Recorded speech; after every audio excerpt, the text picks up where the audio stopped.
आप सभी को नमस्कार। स्वागत करता हूं हमारे YouTube चैनल पे।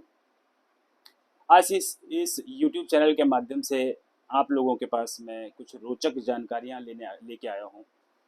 उम्मीद करता हूं कि आप लोगों को बहुत पसंद आएंगी और हमेशा से ही कोशिश यही रहती है हमारे वीडियोस में कि हम कुछ इंटरेस्टिंग दिखाएं। तो उसी आधार पे मैं कुछ इंटरेस्टिंग फैक्ट्स हमारे पुराणों में और हमारे वेदों में दिए गए हैं, उनके बारे में आज आप लोगों से बात करना चाहता हूँ। बहुत ज़्यादा समय नष्ट ना करते हुए मैं आपको बता दूं कि मैं आज बात करना चाहता हूँ भारतीय ज्योतिष शास्त्र एवं पौराणिक काल गणना के बारे में, जिसके अनुसार 4 युग होते हैं, जिसमें क्रमशः पहला सतयुग, दूसरा त्रेता युग, तीसरा द्वापर युग, चौथा कलयुग। इन चारों युगों की क्रमशः जो आयु हमारे शास्त्रों में बताई गई है, और जो मैं युगों की जानकारी आपको देने वाला हूँ, जो भी इनके फैक्ट्स के बारे में बताने चाहता हूँ, ये सारे के सारे डॉक्यूमेंटेड हैं। कोई भी फेक जानकारी आपको यहाँ पे नहीं मिलेगी। तो स्टार्ट करते हैं सतयुग से। सतयुग की आयु है 17,28,000 वर्ष। दूसरे नंबर पे आता है त्रेता युग। त्रेता युग की आयु 12,96,000 वर्ष। तीसरे नंबर पे आता है द्वापर युग। द्वापर युग की आयु 8,64,000 वर्ष। और चौथे नंबर पे आता है हमारा कलयुग, जो अभी चल रहा है, उसकी टोटल आयु है 4,32,000 वर्ष। इसी गणना को अगर आगे लेके चलते हैं तो ये चारों युग जब बीत जाते हैं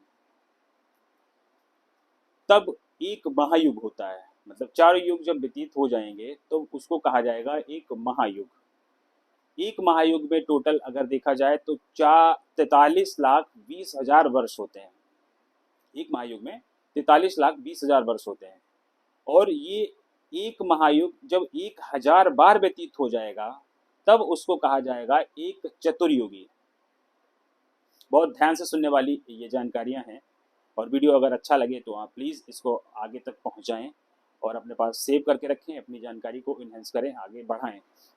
तो जो चारों युग एक बार खत्म हो जाते हैं तो उसको कहा जाता है एक महायुग। और महायुग जब 1,000 बार व्यतीत होता है तब उसको एक चतुर्युगी कहा जाता है। और एक चतुर्युगी इज इक्वल टू ब्रह्मा का एक दिन।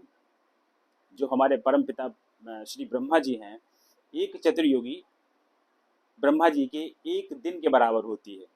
अब आप समझ सकते हैं, ये है काल गणना जो हमारे धर्म शास्त्रों में, हमारे पुराणों में बहुत दिनों से लिखी हुई चली आ रही है, वो मैं आपके साथ साझा कर रहा हूँ।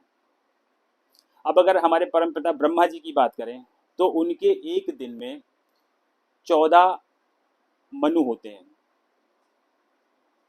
एक दिन में 14 मनु होते हैं और एक मनु में 71 महायुग होते हैं। सब विचार करने वाली बातें हैं। 14 मनु होते हैं एक दिन में और 71 महायुग होते हैं। अभी 6 मनु बीत चुके हैं।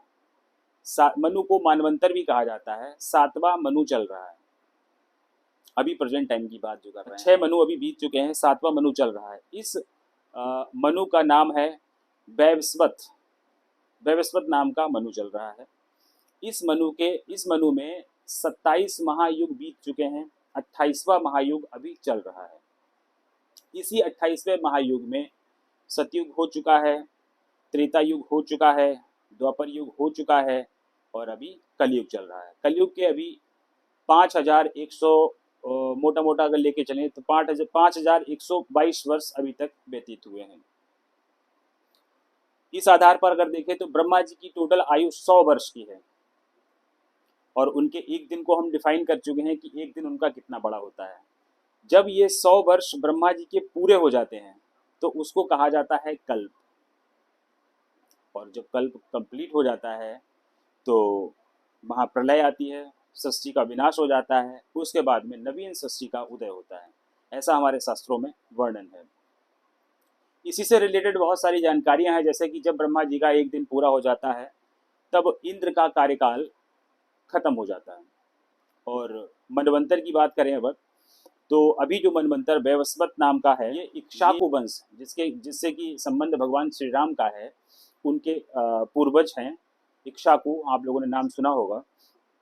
ये उस वंश के हैं जो अभी चल रहा है। तो ये कुछ जानकारियां थी जो मैं एक छोटे से वीडियो में समेट पाया आप लोगों के लिए। अगर आप लोगों को अच्छी लगी होगी तो आप प्लीज़ अगर इसमें से कुछ इंटरेस्टिंग लगा हो तो आप उस टॉपिक को हमारे कमेंट्स में बताएं और मैं उसको एक्सप्लेन करने की कोशिश करूँगा। और वीडियो में देखने के लिए बहुत बहुत धन्यवाद। नमस्कार।